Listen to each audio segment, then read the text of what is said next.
Hello students, अभी तक हम लोगों ने ये न्यूमेरिकल किया था कल। R naught minus r t cane sugar का इन्वर्जन का न्यूमेरिकल था। अभी न्यूमेरिकल्स और करवाऊंगा मैं, अभी वैरायटी कई बची हुई है। ठीक है, उससे पहले एक थ्योरी का छोटा सा टॉपिक है जो कि हम लोग पढ़ लेते हैं, that is collision theory.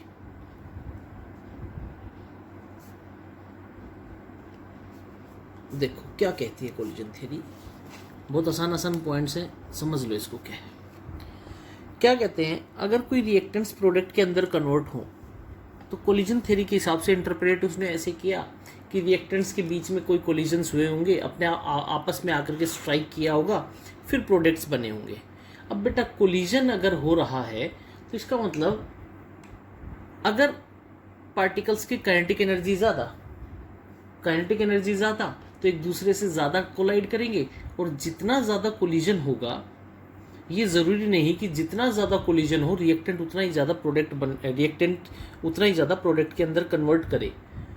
Reactant आपस में कोलाइड करें और उनमें से कितना कोलिजन प्रोडक्ट के अंदर कन्वर्ट कर पा रहा है रिएक्टेंट को, इस तरह का कोलिजन जो कि रिएक्टेंट्स को प्रोडक्ट के अंदर कन्वर्ट कर सके, उस कोलिजन को कहा जाता है इफेक्टिव कोलिजन। क्या बोलते हैं बेटा? इफेक्टिव। और जो कोलिजन्स प्रोडक्ट ना बना सके, रिएक्टेंट के पार्टिकल्स कोलाइड तो करें एक दूसरे से लेकिन प्रोडक्ट ना बन सके, ऐसे कोलिजन्स को कहा जाता है इनइफेक्टिव कोलिजन्स। क्या बोलते हैं? इनइफेक्टिव। तो अभी हम लोग पढ़ते हैं पहला कोलिजन थ्योरी का। ये कहता है एक केमिकल रिएक्शन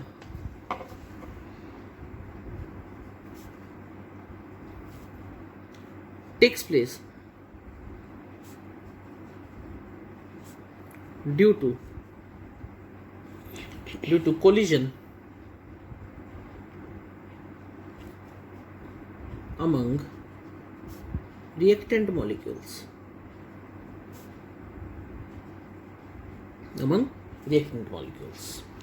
नेक्स्ट, अभी मैंने क्या बताया, ये जरूरी नहीं कि हर कोलिजन रिएक्टेंट को किस में कन्वर्ट करवा दे, प्रोडक्ट में।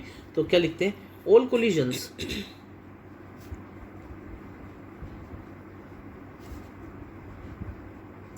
do not lead to product formation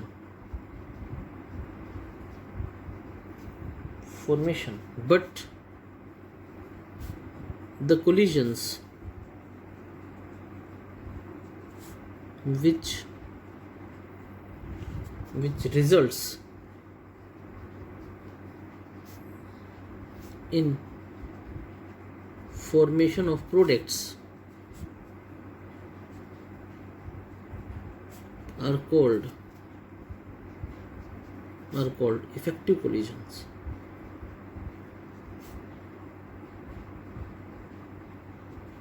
क्या कहलाते हैं? Effective collisions. And those which do not result in formation of products are called ineffective. बोलो, सिंपल सी बात है, समझ में आ गई होगी। नेक्स्ट, अब देखो एक बात बताता हूँ। मान लो ये कोई रिएक्टेंट है और यहाँ से ये प्रोडक्ट के अंदर चेंज हो रहा है, ये रिएक्टेंट ये प्रोडक्ट। ठीक है बेटा, रिएक्टेंट से प्रोडक्ट होने के लिए आपस में रिएक्टेंट के मॉलिक्यूल्स कोलाइड करें, लेकिन इस कोलिजन के बाद भी एक मिनिमम अमाउंट ऑफ एनर्जी चाहिए। वो मिनिमम अमाउंट ऑफ एनर्जी जो कि रिएक्टेंट को किस में कन्वर्ट करवा दे, प्रोडक्ट में। जो मिनिमम अमाउंट ऑफ एनर्जी होती है, that energy is called as threshold energy. क्या बोलते हैं? Threshold energy. तो तीसरा पॉइंट क्या लिखते हैं? The collisions which result in chemical reaction, the reacting molecules must possess must possess minimum amount of energy called as threshold energy.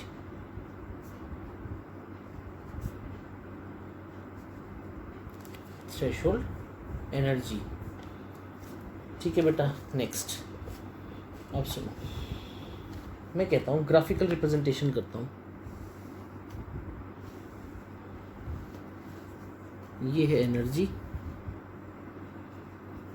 और ये वो फ्रैक्शन ऑफ मॉलिक्यूल्स है जो कि कोलाइड करते हैं, फ्रैक्शन ऑफ मॉलिक्यूल्स।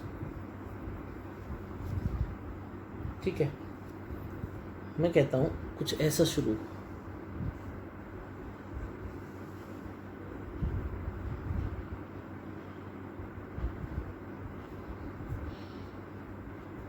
ठीक। देखो भाई, ये कोई मान लो रिएक्शन का एनर्जी बैरियर है। मैं कहता हूँ ये बैरियर जो इस तरफ, जैसे हाई जंप लॉन्ग जंप होता है, एक बैरियर लगा हुआ होता है जो जंप करके उस साइड पहुंच जाता है, इसका मतलब वो पास। उसी तरह इस साइड रिएक्टेंट उस साइड प्रोडक्ट है, एक एनर्जी बैरियर है। मुझे रिएक्टेंट से प्रोडक्ट में जाने के लिए इस एनर्जी बैरियर को क्या करना पड़ेगा, पार करना पड़ेगा, ओवरकम करना पड़ेगा। तो इस एनर्जी बैरियर से जितने पार्टिकल्स उस तरफ चले जाएंगे तो वो सारे किस में कन्वर्ट हो जाएंगे, प्रोडक्ट में। इस एनर्जी बैरियर को एक बेटा किसी भी रिएक्टेंट को प्रोडक्ट बनाने के लिए एक मिनिमम अमाउंट ऑफ एनर्जी का बैरियर कन्वर्ट करना पड़ता है ताकि रिएक्टेंट किस में चेंज हो जाए, प्रोडक्ट में। उस पर्टिकुलर एनर्जी को क्या कहा जाता है, एक्टिवेशन एनर्जी। तो हम लोग लिखते हैं for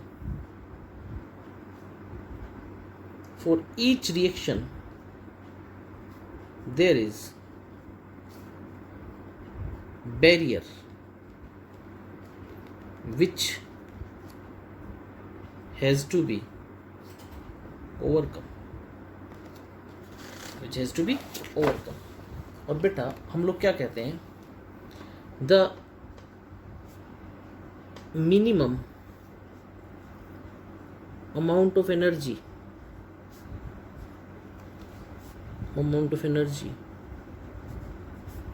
required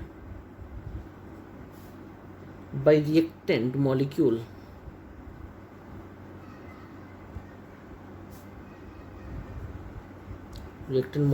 to participate in reaction is called activation energy. क्या कहलाता है, एक्टिवेशन एनर्जी। ठीक है, और बेटा एक्टिवेशन एनर्जी क्या हो गई,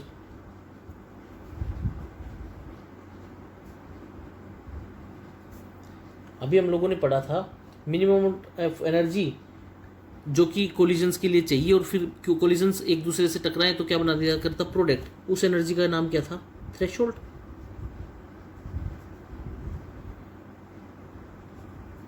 minus average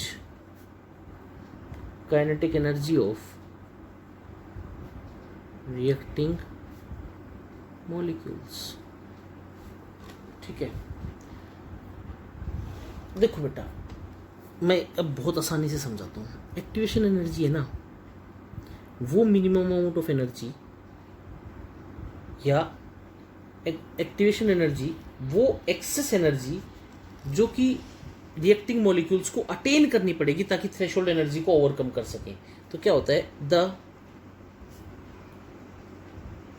activation energy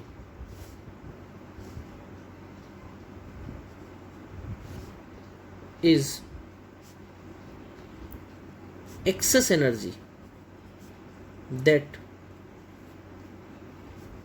reacting molecule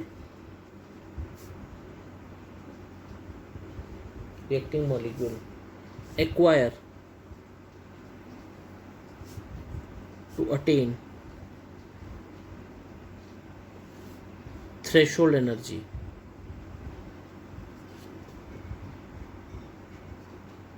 threshold energy to undergo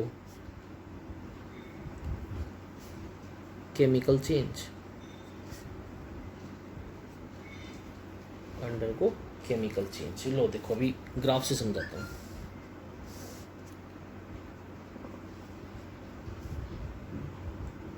ये एनर्जी,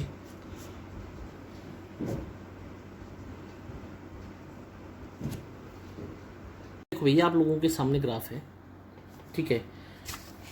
मैं क्या कहता हूँ ये रिएक्टेंट है, रिएक्टेंट से एनर्जी प्रोडक्ट में, ठीक है, एनर्जी बढ़ रही है प्रोडक्ट की। जिस साइड एनर्जी कम होती है, एनर्जी स्टेबिलिटी रूल ये कहता है जिसकी एनर्जी कम वो स्टेबल ज़्यादा, इसीलिए प्रोडक्ट्स बन रहे हैं। मैं कहता हूँ रिएक्टेंट से ये एनर्जी बैरियर है, ठीक है, ये ऊपर वाली जो लाइन है ये एनर्जी बैरियर है। ये जितनी एनर्जी बैरियर जितना नीचे होगा, इसका मतलब बताऊँ क्या होगा, उतने जल्दी जल्दी रिएक्टेंट किस में कन्वर्ट होते चले जाएंगे, प्रोडक्ट्स में। तो हमेशा जिसकी एक्टिवेशन एनर्जी ज़्यादा होगी वो रिएक्शन कम फिजिबल होगी, या मैं ये कहूँ रिएक्टेंट प्रोडक्ट में कम चेंज होंगे, ठीक है, रेट ऑफ रिएक्शन कम होगा। अब मैं क्या कह रहा हूँ, ये activation energy of forward reaction, forward का मतलब क्या है, रिएक्टेंट्स किस में कन्वर्ट होंगे, प्रोडक्ट में। अब देखो ये यहाँ से इतना एनर्जी बैरियर है, ये बैकवर्ड का है इतना, ये बैकवर्ड ज़्यादा एनर्जी बैरियर, अरे बोलो एनर्जी ज़्यादा है नहीं है, तो इसका मतलब क्या होगा, बैकवर्ड लीस्ट फेवरेबल, फॉरवर्ड ज़्यादा फेवरेबल, और फॉरवर्ड ज़्यादा फेवरेबल, इसका मतलब रिएक्टेंट किस में कन्वर्ट हो रहे हैं, प्रोडक्ट के अंदर। तो मैं क्या लिख सकता हूँ, delta H is equal to, अगर मैं इसको E1 नाम दूँ तो ये क्या हो गया, E2, अरे बोलो, तो delta H is equal to E1 minus E2। E1 किसके लिए था, फॉरवर्ड, और E2 किसके लिए था, बैकवर्ड के लिए। दूसरा एक और ग्राफ ड्रॉ करते हैं, मैं कुछ ऐसा बनाता हूँ, ठीक है, ये एनर्जी, ये रिएक्शन कोऑर्डिनेट, और मैं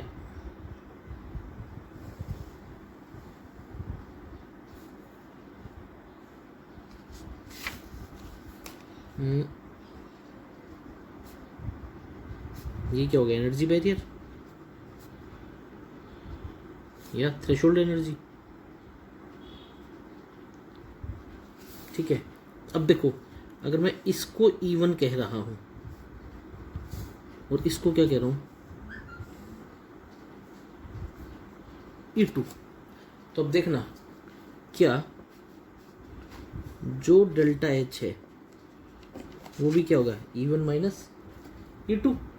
अरे बोलो, अब देखो अभी जो मैं बताने जा रहा हूँ वो बहुत ध्यान से समझना, E1 माइनस E2, तो इसके लिए भी डेल्टा एच क्या आ गया, E1 माइनस E2।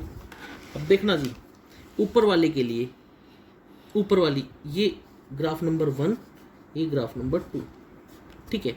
ऊपर वाले के लिए E1 की वैल्यू कम, E2 की ज़्यादा, E1 कम E2 ज़्यादा, तो डेल्टा एच कैसा आएगा, नेगेटिव। तो नेगेटिव आएगा, डेल्टा एच नेगेटिव किसके लिए आता था, एक्सोथर्मिक एंडोथर्मिक के लिए। तो बेटा ये किसके लिए हो गया, एक्सोथर्मिक। बोलो बेटा बात समझ में आई है नहीं है, ये समझना है हम लोगों को। एनर्जी बैरियर दे रखा है, डेल्टा एच की वैल्यू से एक्सोथर्मिक बता दिया। अब बताओ ये कैसा होगा, वेरी गुड, कैसा होगा, एंडोथर्मिक। अरे बोलो, ठीक है। अब बेटा चाहे एक्सोथर्मिक हो चाहे एंडोथर्मिक हो, एनर्जी बैरियर तो ओवरकम करना पड़ा। इसका मतलब रिएक्शन का नेचर चाहे एक्सोथर्मिक हो चाहे एंडोथर्मिक हो, रिएक्टेंट्स मॉलिक्यूल्स कोलाइड करेंगे, कोलाइड करने के बाद उनको एक मिनिमम अमाउंट ऑफ एनर्जी चाहिएगी, that was called as threshold energy. फिर उस minimum amount of threshold energy तक पहुंचने के लिए उनको एक minimum amount of energy required होगी ताकि मॉलिक्यूल्स रिएक्ट कर के रिएक्शन के अंदर पार्टिसिपेट कर सके, that was called as activation energy. और जैसे जैसे ये बैरियर जितना नीचा होगा, जितना इसके हाइट कम होगी, इसका मतलब रिएक्टेंट्स उतने ही ज़्यादा किस में कन्वर्ट होते रहेंगे, प्रोडक्ट्स के अंदर। मेरे हिसाब से समझ में आ गया होगा। मैं फिर से बता रहा हूँ ये एक्सोथर्मिक क्यों, क्योंकि हम लोगों ने पढ़ा है delta H is equal to E1 minus E2। E1 forward के लिए, E1 का मैग्नीट्यूड ये, रिएक्टेंट यहाँ से शुरू है और प्रोडक्ट यहाँ पे। बोलो अब यहाँ पे क्या हो गया, E1 माइनस E2, E1 कम E2 ज़्यादा, तो डेल्टा एच का मैग्नीट्यूड कैसा आ गया, नेगेटिव। और डेल्टा एच नेगेटिव तो कैसी रिएक्शन हो गई, exothermic.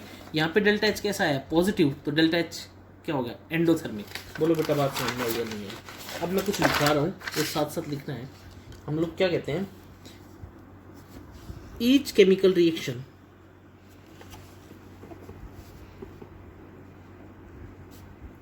either exothermic or endothermic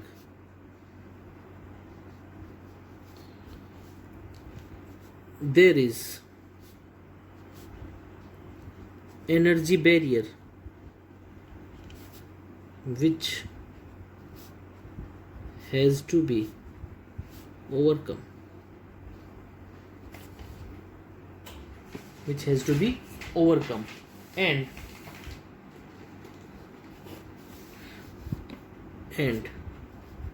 if activation energy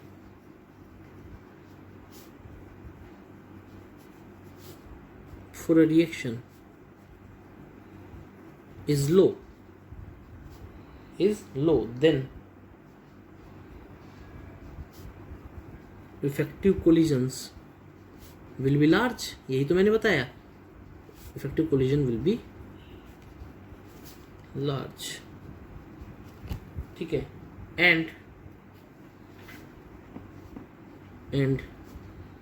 reaction will be fast. बोलो बेटा next, if activation energy barrier is greater या is large, then effective collisions will be less and reaction will be slow। बोलो बेटा बात समझ में आई या नहीं आई? ठीक है। नेक्स्ट लास्ट जो है कोलिजन थ्योरी का, वो ये कहता है केवल एनर्जी डिटरमाइन नहीं करती है कि कोलिजन इफेक्टिव है या नहीं है बेटा, हमेशा डायरेक्शन भी ये बताएगी कि कोलिजन इफेक्टिव है या नहीं है। अगर मान लो मैं कहता हूँ, जैसे हम लोग लिखते हैं द इफेक्टिव कोलिजन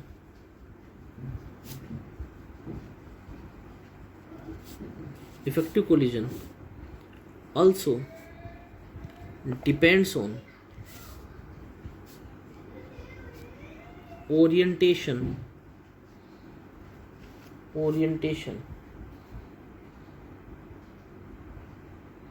of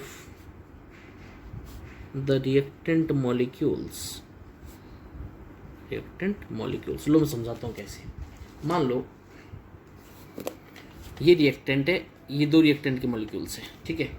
अगर ये दोनों इस तरह से स्ट्राइक करें, इनका हेड ऑन कोलिजन ऐसे स्ट्राइक करे तो प्रोडक्ट बनेगा, ठीक है। इसका मतलब इनका ओरिएंटेशन कैसा होना चाहिए, इसका हेड इसका भी हेड ये एक दूसरे से ऐसे स्ट्राइक करे ना तो प्रोडक्ट बनेगा।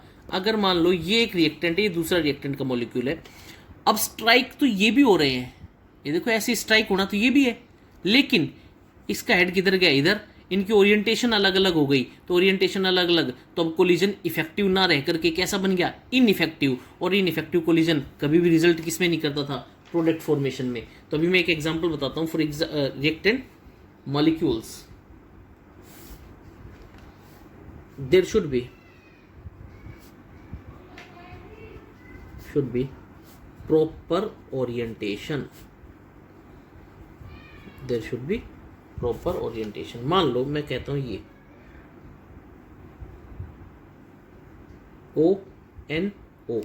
NO2 का मॉलिक्यूल है, NO, ठीक है। अगर इसका हेड ये दोनों एक दूसरे से कोलाइड करे, प्रॉपर ओरिएंटेशन हो, प्रॉपर ओरिएंटेशन, तो ही प्रोडक्ट क्या बनेगा, ये बनेगा।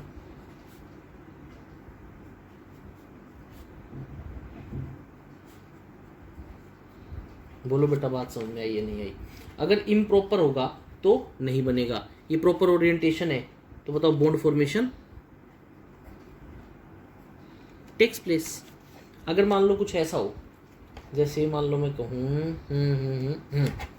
देखो ये है, ये क्या बन गया, NO नहीं सॉरी, मान लो मैं कहता हूँ ऐसे कोलिजन है, ये H प्लस ये I और ये I, ठीक है। अगर इनका प्रॉपर ओरिएंटेशन नहीं है तो बॉन्ड फॉर्मेशन नहीं बनेगा, और ये कैसे बन करके रह जाएंगे, ऐसे ही अलग अलग HI। बोलो बात समझ में आई या नहीं आई? ठीक है।